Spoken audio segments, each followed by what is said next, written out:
আসসালামু আলাইকুম প্রিয় শিক্ষার্থীবৃন্দ, কেমন আছো তোমরা সবাই? আল্লাহর রহমতে অবশ্যই তোমরা সবাই ভালো আছো। তোমাদের দোয়ায় আল্লাহর রহমতে আমিও ভালো আছি। তোমরা প্রথম হোম প্রিপারেশন অ্যান্ড এক্সামের যে প্রশ্ন পেয়েছিলে তার উত্তর লিখেছিলে এবং জমা দিয়েছো। জমা দেওয়ার সময় তোমার দ্বিতীয় পর্বে আর এক সেট প্রশ্ন পেয়েছো। সেই প্রশ্নের জবাবগুলো কিভাবে লিখবে, সেই উত্তরপত্র কীভাবে সেট করবে এবং সেই উত্তরপত্রে লেখার সময় তার ধরনটা কীভাবে থাকবে এবং প্রশ্নগুলোর উত্তর কী, এসব কিছু আমরা আলোচনায় জানব। এবং সেই আলোচনায় আমি শাহনাজ পারভীন, সহকারী প্রভাষক, রাষ্ট্রবিজ্ঞান, মজিদ জৈনের ফাউন্ডেশন স্কুল অ্যান্ড কলেজ।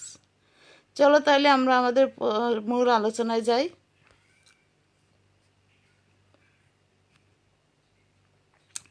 কি দেখতে পাচ্ছ তোমরা? একটা প্রশ্ন, যে প্রশ্নটা ইতিপূর্বে তোমরা হাতে পেয়েছো। দেখো তো প্রশ্নটি তোমাদের না? হ্যাঁ, কেজি শ্রেণীর শিক্ষার্থীরা, এই ইংলিশ সাবজেক্টটা তোমাদের। দেখো এখানে কি আছে, প্রশ্নগুলো আগে আমরা দেখি। প্রশ্নে ওয়ার্ড মিনিং আছে, ইংলিশ থেকে বাংলা, ওয়ার্ড মিনিং বাংলা থেকে ইংলিশ, ওয়ার্ড মেকিং, লেটার দিয়ে ওয়ার্ড তৈরি করা, রাইট দ্য অপোজিট ওয়ার্ড, তার মানে যে শব্দটা বা ওয়ার্ড আছে তার ঠিক বিপরীতধর্মী শব্দ বা ওয়ার্ড। এরপরে দেখো 5 নং কী আছে, 5টা কালারের নাম চাইছে। এরপরে আরও 5টা প্রশ্ন আছে যা তোমরা সুন্দর করে উত্তর লিখতে হবে। তো আমরা শুরুতেই 1 নং উত্তর নীল বা সবুজ কলম ব্যবহার করে লিখে এ থেকে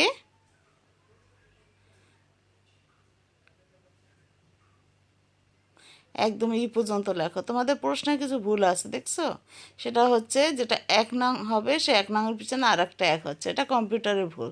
তোমরা ওগুলো খেয়াল না করে একের পরে যেমন 1 2 3 4 5 এরকম একদম 10 পর্যন্ত লিখে যাবে। তো প্রথমে 1 নং উত্তর লেখা হয়েছে, এরপর আমরা শব্দগুলো দেখি। তোমরা A B C D E এভাবে সাজাবে। তো আমরা ওয়ার্ড অর্থ শব্দ, মিনিং অর্থ অর্থ, তার মানে একত্রে ওয়ার্ড মিনিং বললে শব্দ অর্থ বুঝি। এবং পাশে যেহেতু ইংলিশ টু বেঙ্গলি লেখা আছে, তার মানে ইংরেজি শব্দটা তুলতে হবে আর বাংলা অর্থটা নিজেদের লিখতে হবে। দেখো প্রশ্নের সামনে আমি পেন্সিল দিয়ে সুন্দর করে উত্তরগুলো সাজিয়ে দিয়েছি। তোমরা খাতার উত্তরমালায় খুব সুন্দর করে পেন্সিল দিয়ে নির্ভুল এবং কাটাকাটি ছাড়া এবং খুব সুন্দর করে ধীরে সময় নিয়ে লিখবে। দেখো তোমাদের কোনো সময়ের জন্য বাধা ধরা দেওয়া নেই, কিন্তু তোমাদের ফুল মার্কস দেওয়া আছে। তো ওয়ার্ড মিনিং যে 5টা ওয়ার্ড দেওয়া আছে যার অর্থ লিখতে হবে, 5টা কিন্তু তোমাদের 10। দেখো প্রথমেই আছে মাদার, আমরা সবাই জানি মাদার অর্থ কি? মা। এরপর কি আছে? আন্ডার অর্থ নিচে, ভিলেজ অর্থ গ্রাম, এক্সমাস ডে অর্থ বড়দিন, 0 অর্থ 0। তো আমাদের 1 নং এর সব অ্যান্সারগুলো পাওয়া হয়ে গেল। সব প্রিয় শিক্ষার্থী, এরপরে আমরা 2 নংয়ে চলে যাই। দেখো 2 নংয়ে কি আছে? সেই ওয়ার্ড মিনিং অর্থাৎ শব্দ অর্থ, বাট এখানে কি আছে? বেঙ্গলি টু ইংলিশ, তার মানে বাংলায় দেওয়া থাকবে, ইংরেজিতে করতে হবে। তোমরা প্রশ্নপত্রে আমার এখানে যেটা দেখানো হচ্ছে সেটা দেখো, অ্যান্সার লেখা আছে পেন্সিল দিয়ে। তোমরাও ঠিক সুন্দর করে অ্যান্সারগুলো খাতায় লিপিবদ্ধ করবে।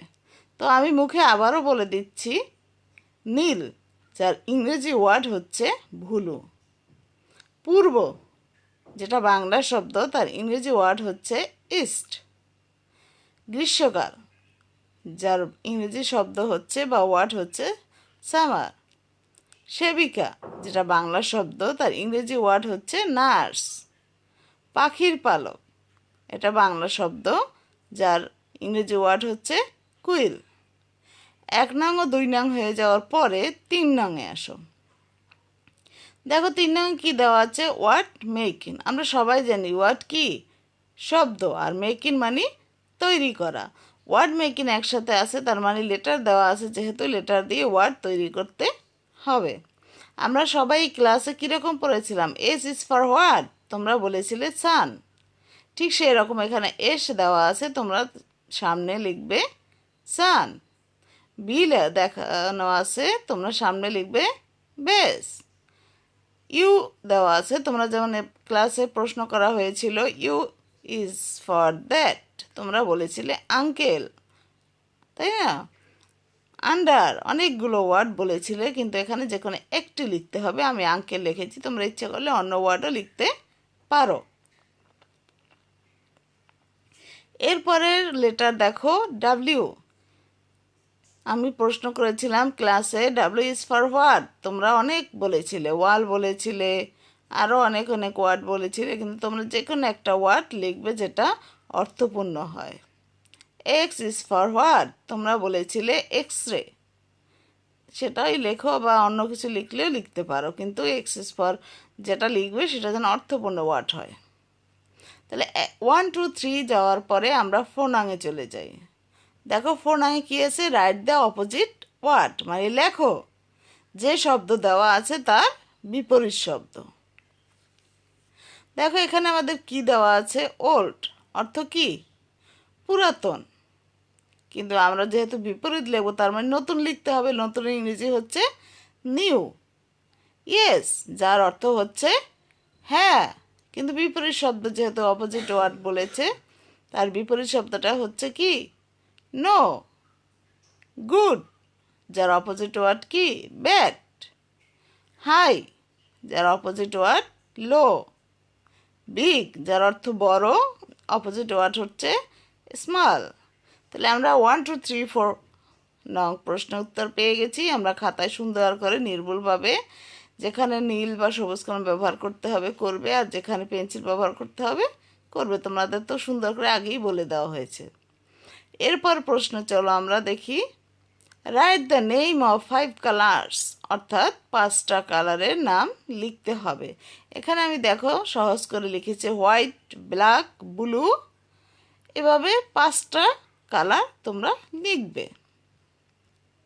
তোমরা সবাই পারো আমি জানি, তারপরও দেখো পরের প্রশ্নটা বলে দিচ্ছি, হোয়াট কালার ইজ ব্লাড, রক্তের রংটা কি?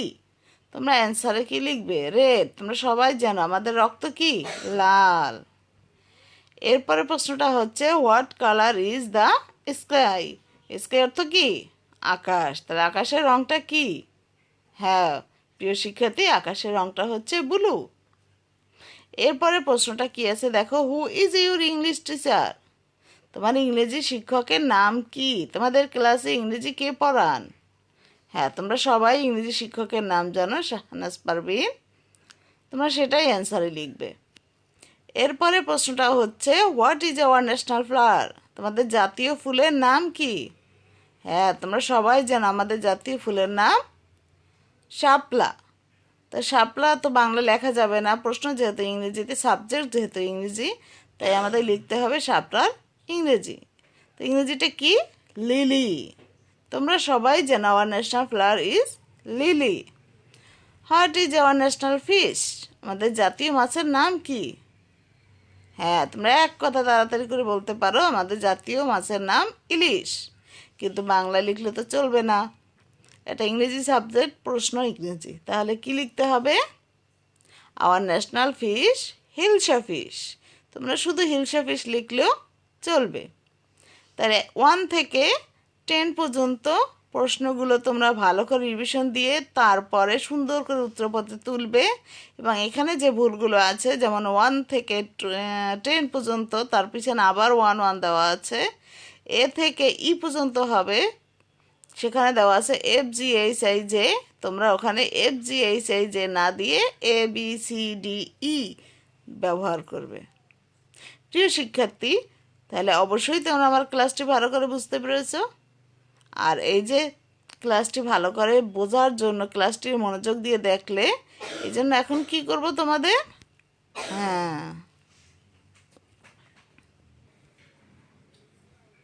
হ্যাঁ প্রিয় শিক্ষার্থী, ছোট্ট ছোট্ট সোনামণিরা, তোমাদেরকে এতক্ষণ মনোযোগ সহকারে ক্লাসটি দেখার জন্য